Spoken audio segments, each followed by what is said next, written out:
నేడు భారతదేశం కోసం ప్రాణాలు వెచ్చించిన ప్రతిష్ఠిత స్వాతంత్ర సమరయోధులు ఆజాద్ హింద్ ఫౌజ్ నాయకుడు జై హింద్ స్ఫూర్తిదాత నేతాజీ సుభాష్ చంద్రబోస్ 128వ జయంతి వేడుకలు దేశవ్యాప్తంగా ఘనంగా జరిగాయి. అపుస్మా ఆలగడ్డ నియోజకవర్గం యూనిట్ ఆధ్వర్యంలో ఈ సందర్భంగా ప్రత్యేకమైన కార్యక్రమం నిర్వహించబడింది. ఈ కార్యక్రమం ఆలగడ్డ మున్సిపాలిటీ పరిధిలోని కేపీజీ ఇంగ్లీష్ మీడియం హైస్కూల్లో జరిగింది. ముఖ్య అతిథిగా ఆలగడ్డ టౌన్ ఎస్ఐ షేక్ నగీనా వీచేసి నేతాజీ సుభాష్ చంద్రబోస్ చిత్రపటానికి పూలమాలలు అర్పించారు. ఈ కార్యక్రమంలో విద్యార్థులు, ఉపాధ్యాయులు సుశ్రేష్టమైన జై భారత్, జై సుభాష్ నినాదాలతో దేశభక్తిని వ్యక్తం చేశారు. నేతాజీ సుభాష్ చంద్రబోస్ మన దేశాన్ని స్వాతంత్ర్యం కోసం బ్రిటిష్ శాసనదారుల్ని కాదనిపోయారు. ఆయన మన స్వేచ్ఛను మనమే సాధించాలి అనే సందేశాన్ని అందించారు. ఈ సందేశం నేటి యువతకు, విద్యార్థులకు మార్గదర్శకంగా నిలుస్తుంది. అలాగే అపుస్మా ఆలగడ్డ నియోజకవర్గ అధ్యక్షులు టి అమీర్ బాషా ఈ సందర్భంగా మాట్లాడారు. నేతాజీ సుభాష్ చంద్రబోస్ స్వాతంత్ర సమరయోధుల్లో అత్యున్నత స్థానం కలిగి ఉన్నారు. ఆయన పరాక్రమం, ధైర్యం, దేశభక్తి దృష్టిలో నేటి యువతకు ఆదర్శంగా నిలిచిందన్నారు. ఈ కార్యక్రమంలో హెచ్ఎం రఫీ, శాస్త్రి, మధు, దేవి, శుభ, కళ్యాణి, సౌజన్య మరియు ఇతరులు పాల్గొన్నారు.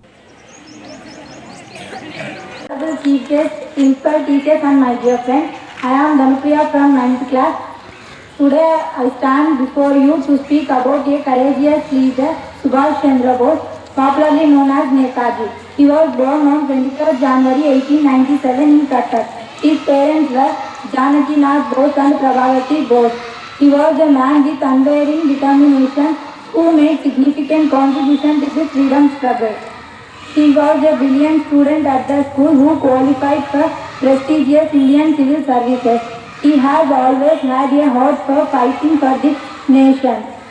He was a man of honor, dignity.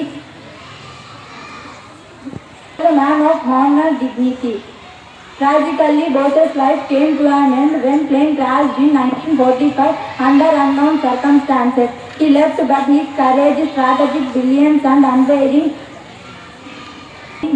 live on in the hearts of millions of people. Even today, Netaji's legacy continues to inspire millions of people. Thanking you for all this golden opportunity. Jai Netaji, Jai Hind. Neta Murthy Azad Hind फौज नेता, जय हिंद स्फूर्तिदाता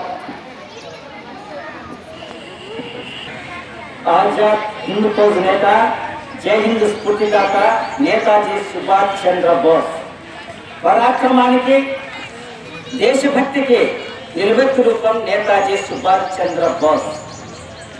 స్వాతంత్ర్య పోరాటంలో జయంతి తప్ప వర్ధంతి లేని మహా స్వాతంత్ర వీరుడు ఎవరంటే నేతాజీ సుభాష్ చంద్రబోస్.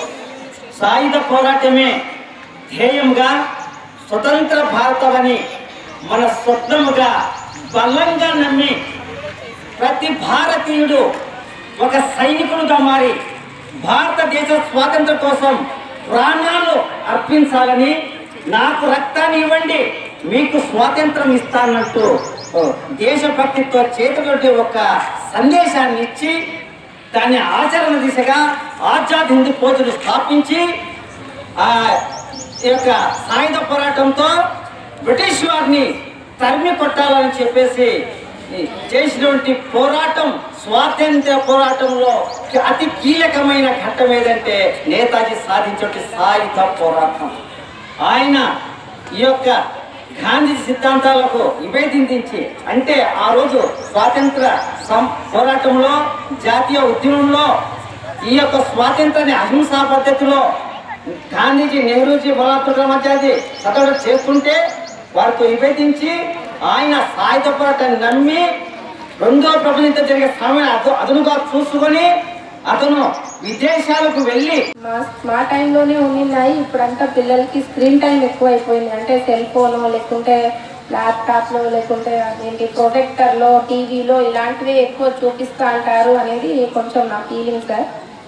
కానీ ఈ ఆర్లగడ్డకు వచ్చిన తర్వాత, నేను నంద్యాల నుంచి ఆర్లగడ్డకు వచ్చాను కాబట్టి ఆర్లగడ్డలో అంటే ఈ స్క్రీన్ టైమే ఎక్కువ, నంద్యాలలో అంటే ఈ స్క్రీన్ టైమే ఎక్కువ ఉంటుంది కార్పొరేట్ స్కూల్స్లో.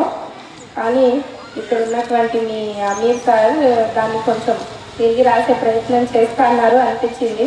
ఎక్కడో ఒక దగ్గర నెలలో ఏదో ఒకసారి ఎవరో ఒక జయంతిని పురస్కరించుకొని అందరినీ ఒక చోట కూర్చోబెట్టి ఇలాంటి అమరవీరులనే కాదు, వీరనారులు, అమరవీరులు, ఇంకా ఎవరెవరినైతే మనం మర్చిపోతున్నామో, వదిలేస్తున్నామో వాళ్ళందరినీ కూడా తీసుకొచ్చి కాదు వీళ్ళ పాత్ర ఇది అని చెప్పేసి పిల్లలకు పరిచయం చేస్తూ అన్నారు. Thank you sir. మీకు మీరు కూడా వాళ్ళ గురించి తెలుసుకుంటారు. మీ ఆదర్శంగా తీసుకొని, అంటే ఇప్పుడు మీరేం చేయాల్సిన అవసరం లే, వాళ్ళు తెచ్చిపెట్టినారు స్వాతంత్రాన్ని, మనం అనుభవిస్తున్నాము, దాన్ని మిస్యూజ్ చేసుకోకూడదు అంతే. మీరు చేయాల్సిందంతా వాళ్ళలాగా ఇప్పుడు వాళ్ళని ఎందుకు చూపిస్తున్నాము, మామూలుగా ఎవరినైనా దేనికోసం స్మరించుకుంటాము, రోల్ మోడల్గా ఎందుకు వాళ్ళని చూపించుకుంటా అంటాము, వాళ్ళలాగా మీరు ఉండండి రా అని, అంతేనా? అంతే కదా. మీరేమి వాళ్ళలాగా పోరాడాల్సిన అవసరం లేదు. ఏ దేశానికో, ఏ రాష్ట్రానికో, లేదా ఏ రాజ్యానికో స్వాతంత్రాన్ని తెచ్చిపెట్టాల్సిన అవసరం లేదు. వాళ్ళు చాలా చేసి, వాళ్ళన్నింటినీ త్యాగం చేసి స్వాతంత్రాన్ని మనకి ఇచ్చిపోయినారు. ఆ ఇచ్చిన స్వాతంత్రాన్ని ఎక్కడ మిస్యూజ్ చేసుకోకూడదు. మిస్యూజ్ అంటే ఉంటుంది కదా. సుభాష్ చంద్రబోస్ గారి నినాదాలు రెండు చెప్పారు అనిల్ సార్. ఏమని? స్వాతంత్రం అనేది ఎవరైనా ఇస్తే తీసుకునేది కాదు, వాళ్ళు మాకు ఎక్కడి నుంచో వచ్చి మన దేశంలో ఉంటున్న వాళ్ళు మనకు స్వాతంత్రాన్ని ఏంటి ఇవ్వాలా, వాళ్ళు ఇస్తే నేను తీసుకోను, నేనే తీసుకుంటా, ఒకరు ఇచ్చేది కాదు స్వాతంత్రం అంటే, నేను తీసుకునేది అని చెప్పేసి తనకంటూ ఒక గ్రూప్ని పక్కన ఫామ్ చేసుకొని తన మాటల ద్వారా, తన పాటల ద్వారా చాలామందిని ఇన్స్పైర్ చేసి అని ఒక ఫౌజ్, అంటే ఒక గ్రూప్, దాని పేరు కూడా సార్ చెప్పారు, ఆజాద్ హింద్ ఫౌజ్ అని చెప్పేసి ఒక ఫౌజ్ని, అంటే ఒక సైన్యాన్ని ఏర్పాటు చేసుకొని బ్రిటిష్ వారితో పోరాడడం అనేది స్టార్ట్ చేసినారనమాట. దాన్ని ఆ విధంగా బ్రిటిష్ వారితో పోరాడుతూ వాళ్ళని భయపెట్టడం వల్లే లాస్ట్కి వాళ్ళు దిగి గాంధీ తాత గారితో చర్చలకు వచ్చినారు. ఆ చర్చలు ఫలించడం వల్ల లాస్ట్కి వాళ్ళు వదిలి వెళ్ళిపోయినానికి మనకు స్వాతంత్రం అనేది సిద్ధించింది. మీరు ఇక్కడ తెలుసుకోవాల్సిన విషయం ఏంటంటే, ఏదైనా పని జరగాలంటే కామ్గా గోయింగ్ ఒకటే కాదు, చర్చలు ఒకటే కాదు, ఇంతో ఎంతో మన కష్టం కూడా ఉండాలా.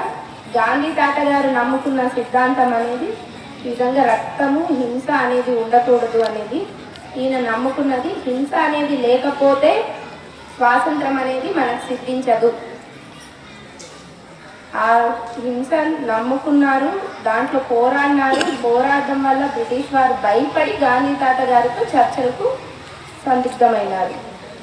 దానివల్ల మాత్రమే వచ్చింది కాబట్టి స్వాతంత్రము. ఈయన కూడా పర్టికులర్గా ఈ విషయంలో స్మరించుకుంటారు. ఇప్పుడే చెప్పారు జయంతి తప్ప వర్ధంతి జరుపుకోరు అని. ఎందుకు?